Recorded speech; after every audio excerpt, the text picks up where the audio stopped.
অন্যদিন ঠান্ডা একটু কম লাগে, আজকে যেন ঠান্ডাটা একটু বেশি বেশি লাগছে। ঘুম থেকে উঠে চাদর গায়ে দিয়ে টুকটুক করে কাজ সারছিলাম। এই দেখো উঠোনের সব কাজ হয়ে গেছে, তারপরে বাসন ধোয়া হয়ে গেছে, ঠাকুরের বাসন ওইখানটায় নামালাম, বাইরেই ছিল। আর এখানে এসে দাঁড়ানো মাত্রই যারা দুষ্টুমি শুরু করে আমার সাথে, ওই দেখো তারা দুষ্টুমি শুরু করে দিয়েছে, দেখেছো? টানাটানি, মানে নাইটি বলো আর অন্যায় বলো চাদরই বলো, যা ঝুলবে টানবেই, এত বদ হয়েছে ওরা। এ দেখো এই হচ্ছে শিমের বীজ, এগুলো দিয়ে আজকে ডাল হবে। কালকে যখন কিনেছিলাম তখন এগুলো কালো খোসা সমেত ছিল, দিয়ে আমার কর্তা আর আমি সন্ধ্যাবেলায় বসে বসে খোসাগুলো ছাড়িয়েছি, অনেকটা টাইমও লেগেছে। তো কালকে তো আর কোনো ব্লগ শেয়ার করিনি, ওই জন্য তোমাদেরকে দেখানো হয়নি। আজকে এই ডালগুলো বানাবো, মানে এই বীজ দিয়ে ডালগুলো বানাবো। হয় নারকেল কোড়া দিয়ে হবে না, হয় মাছের মাথা নয় চিংড়ি মাছ, যে কোনো দুটো জিনিসের একটা জিনিস দিয়ে, মাছ দিয়েও করা যায়, অনেকে মাছ দিয়েও এই ডাল খায়। দেখো গরম পড়তে না পড়তেই আমাদের পান্তা ভাত শুরু হয়ে গেছে। পান্তা ভাত শুরু হয়েছে তার কারণ আছে, কালকে ঠিকঠাক কেউ ভাত খায়নি, মাতা সারা দুপুর রাত ভাতই খায়নি, তারপরে আমার কর্তাও রাতে সেভাবে খায়নি। আমি দুপুরে খুব অল্প পরিমাণে খেয়েছিলাম, আমি কালকে আমাদের বাড়ি গিয়েছিলাম, বোন এসেছিল, দেখা করতে গিয়েছিলাম, তো সব মিলিয়ে ভাত রয়ে গেছে, একদম অল্প খাবার খেয়ে দুপুরবেলা বেরিয়েছি। কালকে ভ্লগ করিনি বলে কিছু শেয়ার করা হয়নি। তো আর কি, ভাতের হাঁড়িটা যেখানে থাকে সেখানে রেখে দিই, আর একে একে আমি কাজগুলো সেরে নিই। চা নিয়ে নিয়েছি, সুন্দর দিয়েছে চা। আর ওই যে একটা টোস্ট বিস্কুট, ওটা তো চায়ের কাপে ডুবেই গেছে, আর তুলতে পারিনি। আর এই বিস্কুট দুটো, হাতের দুটো আমাকে সোহিনী দিল, ওগুলো নিজস্ব। দাদা ডাটা নেবে, ওই ডাটা মিচুরি সহ। আর এই যে দাদা থোর নিয়ে এসছে, কচি আছে, হ্যাঁ একদম কচি, কি নরম। কালকেও থোর করেছিলাম, কালকে থোর দিয়ে আর কি দিয়ে জানো মা ঘন্ট করলাম? ও থোর দিয়ে আর পেঁপে দিয়ে কাল ঘন্ট করেছিলাম, কলাই ডাল ফোড়ন দিয়ে। আজকে ভাজা করব, আজ ঘন্ট করবো না। হ্যাঁ ভাজাই করবো আজকে। এটা কি মাছ নিয়ে এসছো? একটা আছে রুই মাছ আর একটা আছে চিংড়ি মাছ। রুই মাছ আনতে পারবে না আবার, তাহলে চিংড়ি নিয়ে দিতে। হ্যাঁ একদিনে দু রকম মাছ আনার কি দরকার। অনেকদিন পর বৃষ্টি হচ্ছে, বৃষ্টি শুরু হয়ে গেছে, ওই দেখো ফোটা ফোটা করে পড়ছে। আজকে সকাল থেকেই আর কাচাকুচি কিছু করিনি, ভেজার কোনো চাপ নেই। এখানে সিমের বীজ বসিয়ে দিয়েছি, ফুটছে, যতটা গলবে গলবে। আমি তো আর প্রেসার কুকারে দিইনি, প্রেসার কুকারটা খারাপ হয়ে রয়েছে আর ঠিক করা হয় না। আর এটা যতটা না গলবে, যদি না গলে মিক্সিতে পেস্ট করে নিতে হবে। আর এই যে চিংড়ি মাছগুলো এখন বাজবো, আর এই হচ্ছে রুই মাছ। আর এই যে থোর কাটছি, থোরটা খুব নরম, আমার ভাসুর দিয়ে গেল। থোরটা আগে কাটছি কেন, থোরটা কেটে একটু নুন দিয়ে হলুদ দিয়ে ভালো করে চটকে নেবো, তাহলে জলটা বেরিয়ে যাবে, ভাজার সময় ভালো হবে। থোর এভাবেই করি। আর দেখো অনেক সজনের ডাটাও রয়েছে, ডাটাগুলো কি করবো তাই ভাবছি। ডাটাগুলো আজকে না করলে কালকে আবার শুকিয়ে সেই হরিতকি হয়ে যাবে। এটা যদি ভেজা ন্যাকড়ার মধ্যে পেঁচিয়ে রাখতাম কিছু হতো না, দেখে আমি ডাটা কাটাও করে ফেলতে পারি। আমার বাবা বললে এখনই ডাটা করতে, আবার ডাটা কাটা করেই ফেলবো। মাছটা শুধু করবো, আলু দেবো না। ডালটা হচ্ছে, এটা ভাজা হবে আর ডাটা চচ্চড়ি হবে। কালকে রাতের ভাত নিশ্চয়ই শুক্তো আর ভাত। শুক্তো ভাত ছিল না, ডিমের তরকারি ছিল, মাংসের তরকারি ছিল, এটা রাজুর খাবার। এটা দিয়ে দেবো ওখানে না, ওই কুকুরকে দাও। ভাত এলে গিয়েছে, এখন ভাতে জল না দিলে ভাত থাকবে না। এই ভাত দেখেও ঘর দেখে নামছে না, যে এসছে এবার। খেয়ে নে গাজা। বৃষ্টির আওয়াজ পাচ্ছ? আমি যদি তোমাদের সাথে শুধু সময় দিই, শুধুই ব্লগ করি, শুধুই শুট নেই, তাহলে কিন্তু রান্নাটা পিছিয়ে যাবে। এখন আমি ঝট করে এক মনে রান্নাটা করে নেব, একটু আর শুট নেব না এখন এখানে। আজ বৃহস্পতিবার, ওই জন্য মা লক্ষ্মীর কাছে ঘট বসানো হয়েছে। আমি দিতে পারিনি আজকে, অসুবিধা ছিল, যার জন্য আমার কর্তা আজকে ঘট বসিয়েছে। হ্যাঁ মা না ঘুমাচ্ছে সকাল থেকে, মাও আজকে পুজো দেয়নি। তো যাই হোক, আর এখানে দাঁড়াও ফ্লাশটা জ্বালিয়ে না, দেখতে পাবা না। এ দেখো আমি তো বলেছিলাম রান্না বান্না একদম শেষ করে তোমাদেরকে দেখাবো। তো প্রথম যেটা আজকের আমার আকর্ষণীয় মেনু, শিমের বীজ দিয়ে চিংড়ি মাছ দিয়ে ডাল, সেটা হয়ে গেছে। খুব সুন্দর ঘ্রাণ বেরোচ্ছে। তোমরা যদি জানতে চাও আমি ছোট্ট করে মুখে বলে দেবো পরের ভিডিওতে, মানে কমেন্ট করো যদি কাউরি জানতে ইচ্ছা করে ডালটা কিভাবে আমি বানিয়েছি।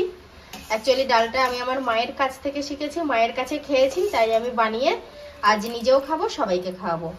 আর এই হচ্ছে তোমার কি বলে, হ্যাঁ রুই মাছ, রুই মাছের একদম কষা কষা বানিয়েছি। আর সর্ষে বাটা, কাঁচা লঙ্কা সর্ষে বাটা দিয়ে সজনের ডাটা চচ্চড়ি। আর এটা হচ্ছে থোর ভাজা। আর এখানে গরম গরম ভাত, আর ছোট হাঁড়িতে ভাত করেছি, মেঘলা ওয়েদার তো। রাত্রিবেলায় ওই দেখো কালকের ভিজে ভাত এখনো রয়েছে, কর্তা যদি খায় ওই দিয়েই চালিয়ে দেবো রাত্রিবেলায়। তো তরকারিগুলো ঢাকা দিয়ে বাইরে কিছু কাজ আছে সেগুলো সেরে নেবো। খাওয়া দাওয়ার পর আজকে যেন আর সময় কাটছে না, ঘরে গিয়ে শুলাম, ভাল লাগছে না, ঘুম আসছে না। আরে 12টার সময় খেয়েছি তো কি ঘুম আসবে সকালের দিকে, কিন্তু এখন আর 12টা বাজে না, এখন 2টো পার হয়ে গেছে, এখনই খাওয়া দাওয়া করে ঘুমানোর টাইম। আজকে আমার কর্তা ঘুম থেকে উঠে কি বলছে জানো, বলছে কি এবার থেকে প্রত্যেকদিন 12টাতেই খাবো, তারপরে শোবো, বিশ্রাম নেবো, চা খেতে যাব, তাহলে সময়টা ভালোভাবে কাটবে, অনেকটা সময় পাওয়া যাবে, এরকম বলছে। কিন্তু আজকে ব্যতিক্রম হয়ে গেছে বলে কি প্রত্যেক দিন হবে? তা হবে না, আমারই রান্না হবে না, ও 12টায় খাবে কি? নিচে যা কাজ ছিল সেরে আমি একটু ছাদে চলে এসেছি। ছাদে আজকে আর জামা কাপড় নেই, এমনি এসছি, ভাল লাগলো একটু। বাইরে গেটের সামনে কেউ নেই, ওখানে যদি কেউ থাকতো তাহলে ওখানেই বসে ওদের সাথে গল্প করতাম। তো ভাবলাম চলো যাই, আর আমি এই জায়গাটা করেই দাঁড়াই, ওই যে সেই কাঁঠাল গাছটা গেটের সামনে, কাঁঠাল গাছটা পিছনে খুব ভাল লাগে আমার, ওই জন্য যখনই দেখবা আমি ছাদে শ্যুট নিই এই জায়গাটা করেই দাঁড়াই। ছাদে দাঁড়িয়ে থাকতে থাকতে একটা জিনিস লক্ষ্য করলাম, চলো তোমাদেরকে দেখাই।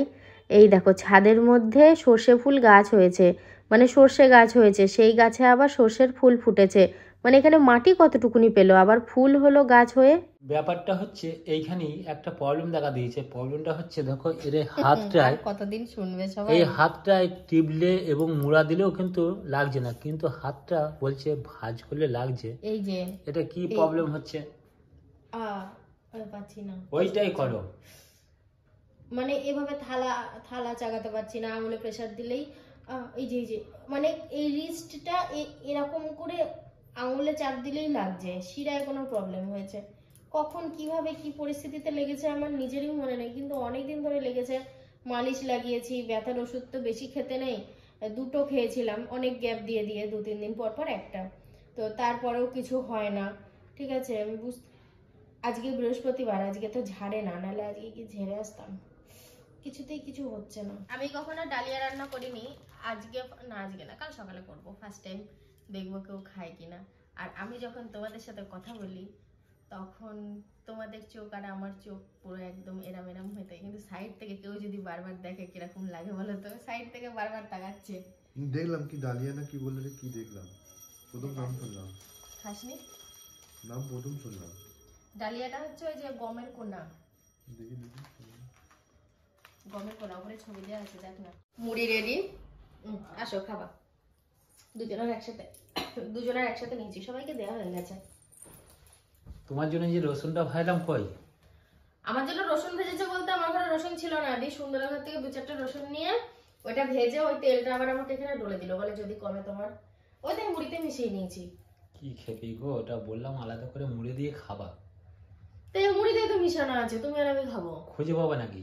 আরে আমার খেতে এমন কি মানে আছে, রসুনের তোমার লেখা জন্যই আছে তো নাকি? ভাজলাম, ওটা গায়ে হাত পায়ে ব্যথাটা কাটায়। এনে বসো, লাগা ব্যথা হয় না, আমার বাতের ব্যথা রসুন কাজ করে। তো ওটা তো হতেও পারে সেটা। না, আমার বাতের ব্যথা হয়নি, লাগা ব্যথা। রাত্রি 11টা বাজে এখন, একটা সকালে ভাত ছিল, একটা দুপুরে ভাত ছিল, সাথে বললো কিনা 2 রকম ভাত আছে, যেটা তোমার ভালো লাগে তুমি খেয়ে শুয়ে পড়ো। তা আমি খাওয়া দাওয়া করলাম এখন, সাথে আজকে ভাত খাইনি, কি ডালিয়া রান্না করেছিল সেটা হয়তো এক বাটি নিয়ে খেয়েছে, খাওয়া দাওয়া করে ও শুয়ে ঘুমিয়ে গিয়েছে। আমি সকালের ভাতটা না খেয়ে আমি দুপুরের ভাতটাই খেলাম, ওটা কড়কড়া ছিল, তরকারি ছিল যা তো, আর দুপুরের ডালটা কিন্তু খুব ভালো হয়েছিল, ওই ডালটা খেলাম, ডালটা দিয়ে ভাতটা খেয়ে এইমাত্র উঠে আসলাম। দেখো বন্ধুরা কটা বাজে এখন, 11টা 5 বাজে। তাহলে কি মানে যাবি তো যা, কি খাওয়া দাওয়া করে সব কিন্তু ছড়িয়ে ছিড়িয়ে রেখে দিয়েছি ওখানটা করে, এখনো গোটানো হয়নি, কালকে সকালবেলা সাথে গোটাবে, এর আমি টার্গেট আছে। যাই হোক আমি মনে করছি ওখানটা করে এটুটা পেরে রেখে দেবো, কারণ আমি বারবার বাইরে উঠি, আর এটুতে যদি পা পড়ে আবার ওইটা নিয়ে হয়তো বিছানায় উঠে পড়বো। তাহলে কি বন্ধুরা আজকের মতন ভিডিওটা আমি এখানেই শেষ করছি। সবাই ভালো থেকো, সুস্থ থেকো, দেখা হবে নতুন একটা ভিডিওর সাথে। Tata, good night.